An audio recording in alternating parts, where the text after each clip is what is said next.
côté ukrainien. C'est un silence opérationnel. On ne saura sans doute pas avant un moment ce qu'il en est vraiment de cette incursion. Alors le président Volodymyr Zelensky a publié sur ses réseaux sociaux ce soir en expliquant s'être entretenu des opérations en cours avec le commandant en chef Oleksandr Syrski, mais c'est tout ce qu'on a pu entendre de la part du président. Le reste des informations, eh bien, c'est plutôt le fait des open source sur les réseaux sociaux, des sources publiques et bien sûr des réseaux sociaux russes qui font état d'avancées qui iraient jusqu'à 25 km en territoire russe, donc avancées de troupes ukrainiennes. Alors ces incursions, on en a déjà vu d'autres, on en a vu notamment au mois de mars dans la région de Belgorod qui avait été le fait de groupes anti-Kremlin, de bataillons formés de Russes qui sont contre le régime. Cette fois-ci, on n'est pas du tout dans cette même configuration. Selon les sources russes, selon les chaînes par exemple Telegram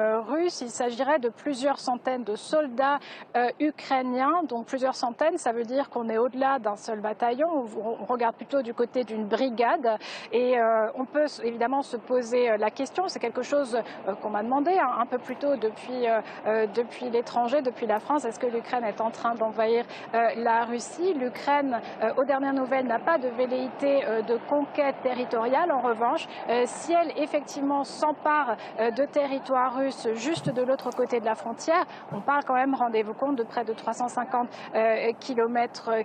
C'est même plus que ce que l'Ukraine avait réussi à reprendre aux Russes en Ukraine l'été dernier lors de la contre-offensive. Eh bien, si l'Ukraine dispose de ces territoires, on peut imaginer qu'elle pourra s'en servir comme monnaie d'échange contre les territoires ukrainiens si venaient à arriver des négociations. Alors, l'autre question, ce sont les civils. Vous avez mentionné le gouverneur de la région de Koursk et les gouverneurs côté ukrainien de ces régions frontalières, dont la région de Soumy, ont annoncé procéder à des évacuations d'urgence de la population, puisque cette population, elle se retrouve aux prises des deux armées. La situation est extrêmement dangereuse. Donc voilà ce qu'on sait ce soir.